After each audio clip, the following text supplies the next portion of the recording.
नमस्कार मित्रों, स्वागत है आप सबका अपने चैनल कथा साहित्य दर्पण में। आज हम लोग सुनेंगे फणीश्वरनाथ रेणु जी की लिखी हुई एक प्रसिद्ध कहानी संवदिया, जो कि विभिन्न पाठ्यक्रमों में संग्रहित महत्वपूर्ण कहानी है। तो कहानी पर जाने से पहले जानेंगे संक्षिप्त सा परिचय फणीश्वरनाथ रेणु जी का। फणीश्वरनाथ रेणु जी का जन्म 4 मार्च 1921 को औराही हिंगना नामक स्थान पर पूर्णिया जिले में बिहार में हुआ था।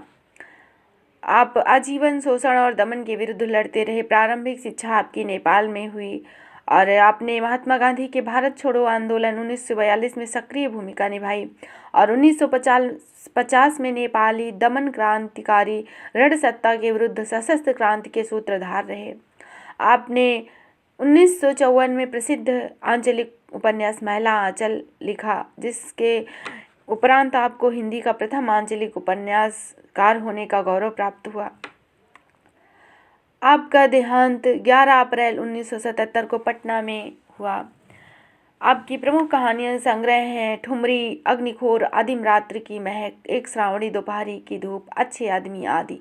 और प्रमुख उपन्यासों में है मैला आंचल, परित्ती परिकथा, दीर्घ तपा, कलंक मुक्ति, जुलूस, कितने चौराहे और पलटू बाबू रोड, स्मरण संग, ऋण जल, धन जल, वन तुलसी की गंध, श्रुत अश्रुत पूर्व। रिपोर्टाज में है नेपाली क्रांति कथा कहानी मारे गए गुलफाम। आपकी मारे गए गुलफाम नामक जो बहुचर्चित फिल्म तीसरी कसम बनाई गई है, वह इसी पर बनाई गई है और इसको अनेकों पुरस्कार भी प्राप्त हो गए हैं। तो चलते हैं आपकी प्रसिद्ध कहानी संवदिया पर।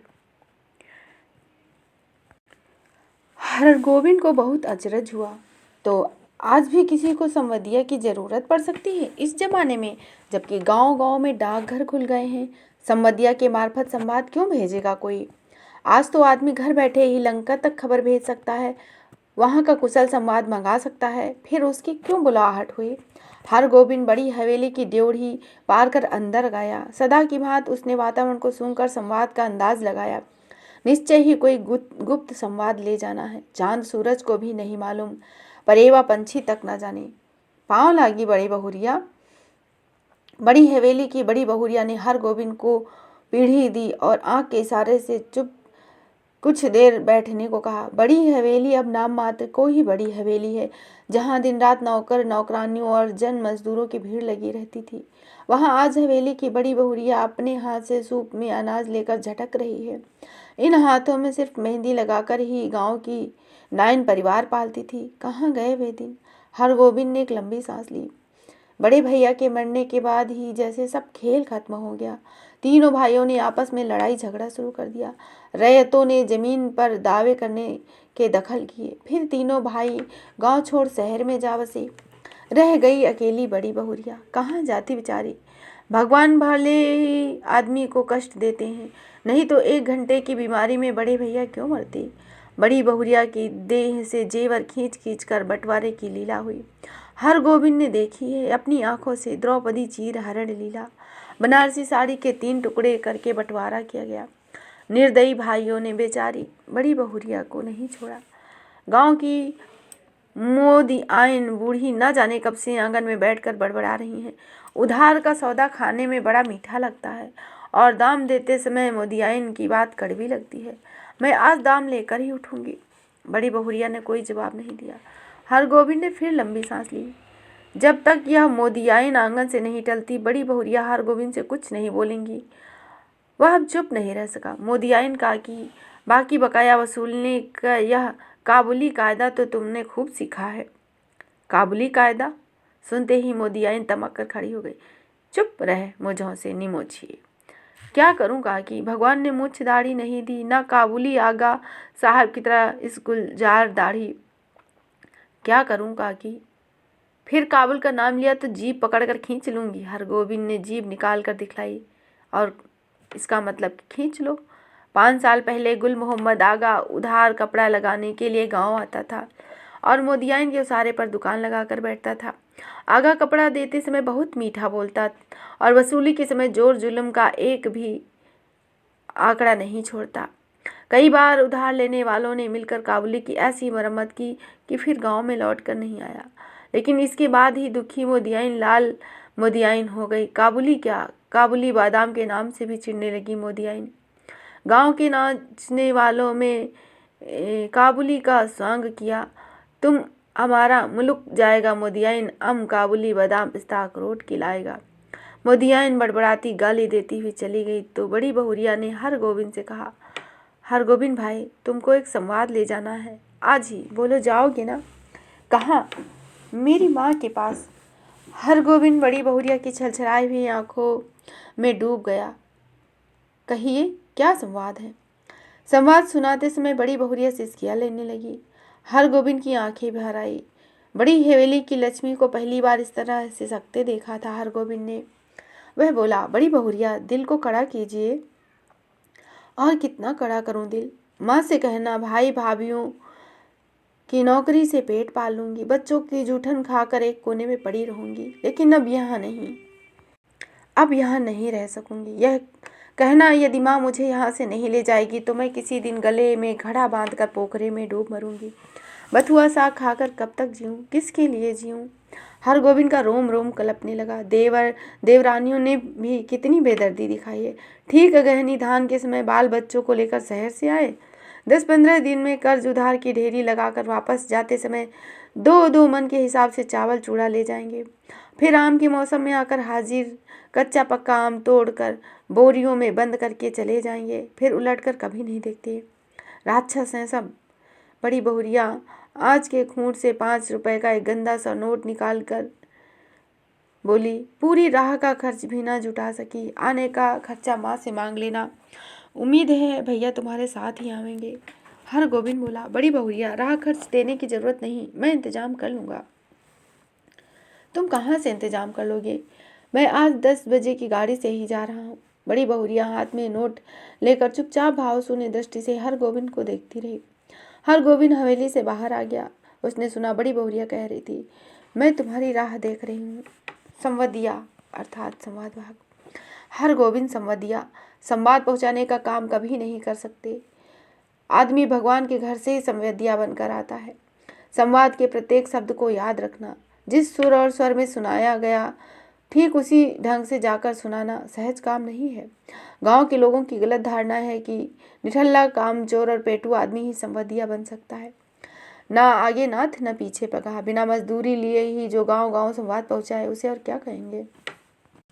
औरतों का गुलाम, जरा सी मीठी बोली सुनकर ही नशे में आ जाए, ऐसे मर्द को भला कोई मर्द कहेगा? किंतु गांव में ऐसा कौन है जिसके घर की माँ बहू बेटी का संवाद हरगोविंद ने नहीं पहुंचाया? लेकिन ऐसा संवाद पहली बार ले जा रहा है वह। गाड़ी पर सवार होते ही हरगोविंद को पुराने दिन और संवाद याद आने लगे। एक करुण गीत की भूली हुई कड़ी फिर उसके कानों में गूंजने लगी। पाइयाँ पढ़ूं धाड़ी धरूं, हमारी संवाद ले लो जाओ रे संवदिया। बड़ी बहुरिया के संवाद का प्रत्येक शब्द उसके मन में कांटे की तरह चुभ रहा था। किसके भरोसे यहाँ रहूंगी? एक नौकर था, वह भी कल भाग गया। गाय खूंटे से बंधी भूखी प्यासी यहाँ रही है, मैं किसके लिए इतना कष्ट झेलूं? हरगोविंद ने अपने पास बैठे हुए एक यात्री से पूछा, क्यों भाई साहब, थाना बिहपुर में सभी गाड़ियाँ रुकती हैं या नहीं? यात्री ने मानो कुड़कर कहा, थाना बिहपुर में सभी गाड़ियाँ रुकती हैं। हरगोविंद ने भांप लिया, यह आदमी चिड़चिड़े स्वभाव का है, इससे कोई बातचीत नहीं जमेगी। वह फिर बड़ी बहुरिया के संवाद को मन में दोहराने लगा, लेकिन संवाद सुनाते समय वह अपने कलेजी को कैसे संभाल सकेगा? बड़ी बहुरिया संवाद कहते समय जहाँ जहाँ रोई है वह भी रोएगा। कटिहार जंक्शन पहुंचकर उसने देखा 15-20 साल में बहुत कुछ बदल गया है। अब स्टेशन पर उतरकर किसी से कुछ पूछने की जरूरत नहीं है। गाड़ी पहुंची और तुरंत भोंपू की आवाज़ अपने आप निकलने लगी। थाना बिहपुर, खगड़िया और बरौनी जाने वाली यात्रियों की 3 नंबर प्लेटफार्म पर बस गाड़ियां खड़ी हैं। हरगोविंद प्रसन्न हुआ। कटिहार पहुंचने के बाद ही मालूम होता है कि सचमुच सुराज आया है। इससे पहले कटिहार पहुंचकर किसी गाड़ी में चढ़े, किधर जाए, किसी से पूछताछ करे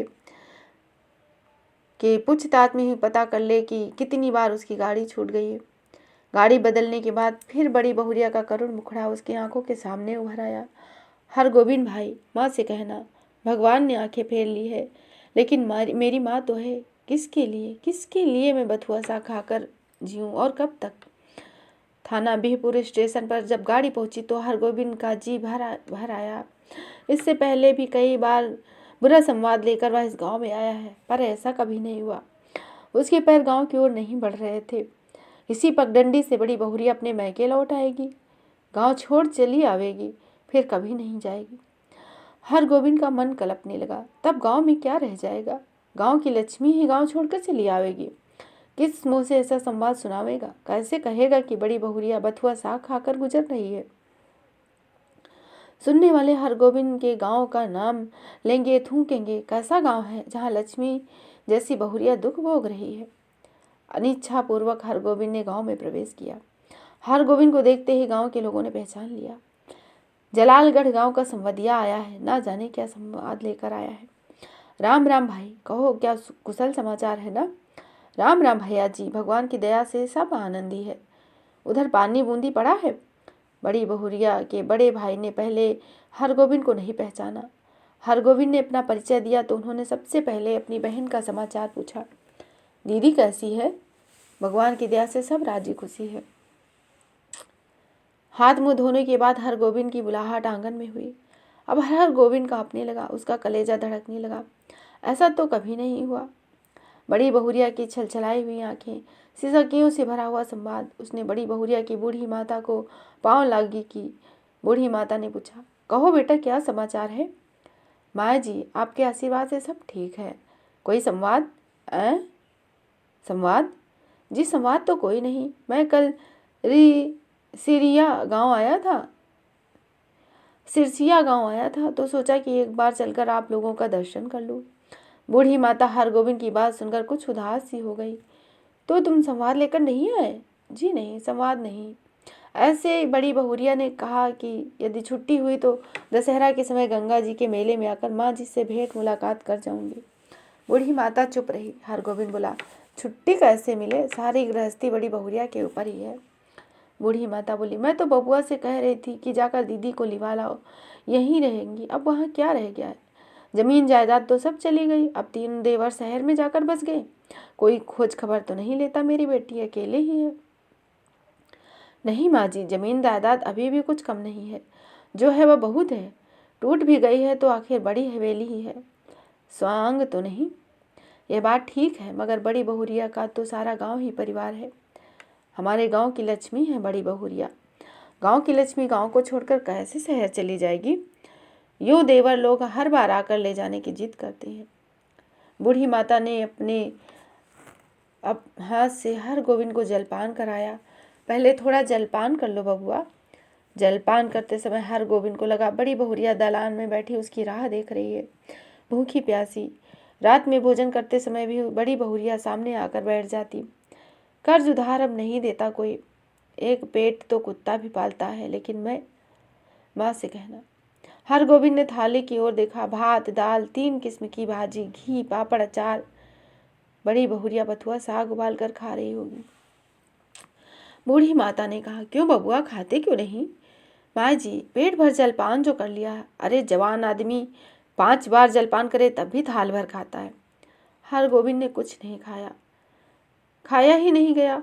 संवदिया डटकर खाता है और अफर कर सोता है, किंतु हरगोविंद को नींद नहीं आई। उसने उससे क्या काम कहा था और उसने क्या कर दिया? वह किस लिए आया था? वह झूठ क्यों बोला? नहीं नहीं, सुबह उठते ही वह बूढ़ी माता को बहुरिया का सही संवाद सुना देगा। अच्छा रे अच्छा। माँ जी, आपकी इकलौती बेटी बहुत कष्ट में है। आज ही किसी को भेज कर बुलवा लीजिए, नहीं तो कुछ कर बैठेगी। आखिर किसके लिए वह इतना सहेगी? बड़ी बहुरिया ने कहा, भाभी के बच्चों की जूठन खाकर एक कोने में पड़ी रहेगी। रात भर हरगोविंद को नींद नहीं आई। आंखों के सामने बड़ी बहुरिया बैठी सी सकती, आंसू पोंछती। सुबह उठकर उसने दिल को खड़ा किया और संवाद दिया। वह संवादिया है, उसका काम है सही सही संवाद सुनाना। वह बड़ी बहुरिया का संवाद सुनाने के लिए बूढ़ी माता के पास जा बैठा। बूढ़ी माता ने पूछा, क्या है बबुआ, कुछ कहोगे? माँ जी, मुझे इसी गाड़ी से वापस जाना होगा, कई दिन हो गए। अरे इतनी जल्दी क्या है, 1 आध दिन रहकर मेहमानी कर लो। नहीं माँ जी, इस बार आज्ञा दीजिए। दशहरा को मैं भी बड़ी बहुरिया के साथ आऊँगा, तब डट कर 15 दिन तक मेहमानी करूँगा। बूढ़ी माता बोली, ऐसी जल्दी थी तो आए ही क्यों? सोचा था बिटिया के लिए दही चूड़ा भेज दूंगी। सो दही तो नहीं हो सकेगा, थोड़ा चूड़ा है बासमती धान का, तो लेते जाओ। चूड़ा की पोटली बगल में लेकर हरगोविंद आंगन से निकला तो बड़ी बहुरिया के बड़े भाई ने पूछा, क्यों भाई, राह खर्च तो है?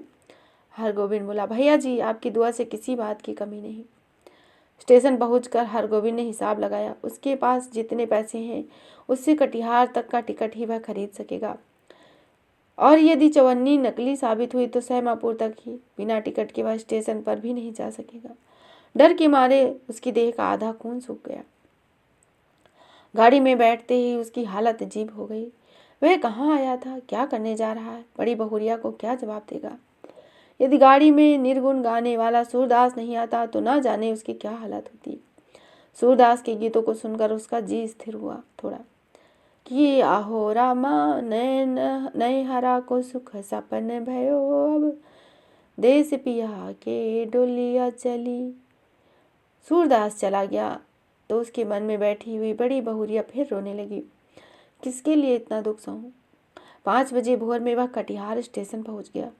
भोपों की आवाज़ आ रही थी, बैरगाछी, कुसियार और जलालगढ़ जाने वाली यात्री 1 नंबर प्लेटफार्म पर चले जाएं।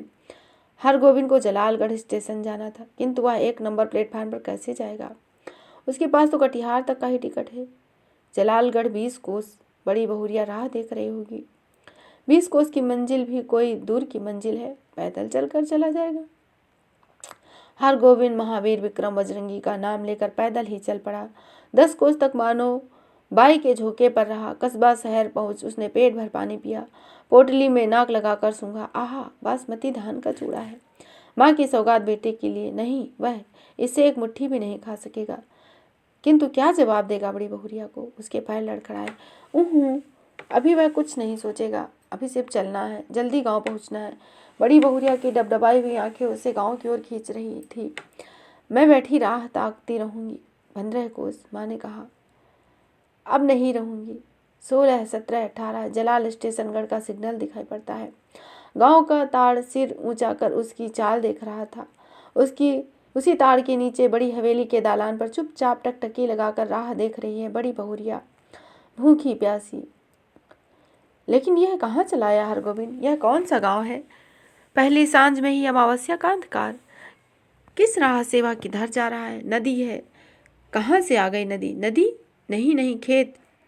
ये झोपड़े हैं या हाथियों का झुंड। ताड़ का पेड़ है। किधर गया वह? राह भूलकर न जाने कहाँ भटक गया। इस गांव में आदमी नहीं रहते क्या? कहीं कोई रोशनी नहीं, किससे पूछे? वहाँ वहाँ रोशनी है या आंखें? वह खड़ा है या चल रहा है? वह गाड़ी में है या धरती पर? हरगोविंद भाई आ गए? बड़ी बहुरिया की बोली कटिहार स्टेशन का भोपा बोल रहा है या बड़ी बहुरिया? हरगोविंद भाई, तुमको क्या हुआ? बड़ी बहुरिया। हरगोविंद ने हाथ से टटोल कर देखा, वह बिछावन पर लेटा हुआ है। सामने बैठी छाया को छूकर बोला, बड़ी बहुरिया। हरगोविंद भाई, अब जी कैसा है? लो, एक घूंट दूध और पी लो, मुंह खोलो। हाँ, पी जाओ। हरगोविंद होश में आया। बड़ी बहुरिया दूध पिला रही है। उसने धीरे से हाथ बढ़ाकर बड़ी बहुरिया का पैर पकड़ लिया। बड़ी बहुरिया, मुझे माफ़ कर दो, मैं तुम्हारा संवाद नहीं कह सका। तुम गांव छोड़कर मत जाओ, तुमको कोई कष्ट नहीं होगा। मैं नहीं होने दूंगा तुम्हें कोई कष्ट। मैं तुम्हारा बड़ा बेटा। बड़ी बहुरिया, तुम मेरी माँ, सारे गांव की माँ हो। अब मैं निठल्ला नहीं बैठा रहूँगा, तुम्हारा सब काम करूँगा। बोलो बड़ी माँ, तुम गांव छोड़कर चली तो नहीं जाओगी? बोलो। बड़ी बहुरिया गर्म दूध में एक मुट्ठी बासमती चूड़ा डालकर मुस्कने लगी। संवाद भेजने के बाद से ही वह अपनी गलती पर पछता रही थी। तो इस तरह आपने सुनी फणीश्वरनाथ रेणु जी की लिखी हुई एक प्रसिद्ध कहानी संवदिया। आशा है आपको यह कहानी पसंद आएगी। तो यदि आपको हमारी कहानियाँ पसंद आती हैं तो आप हमारे चैनल को सब्सक्राइब करें, अपने मित्रों को भी बताएं और हमारा भी प्रोत्साहन करें। कमेंट के माध्यम से अपने सुझाव भी प्रेषित करें, और यदि आप कोई उचित सुझाव देना चाहते हैं तो कमेंट के माध्यम से बताइए। आपके सुझावों का स्वागत है। तो फिर मिलेंगे इसी तरह नए तथ्य के साथ। तब तक के लिए धन्यवाद। जय हिंद, जय हिंदी।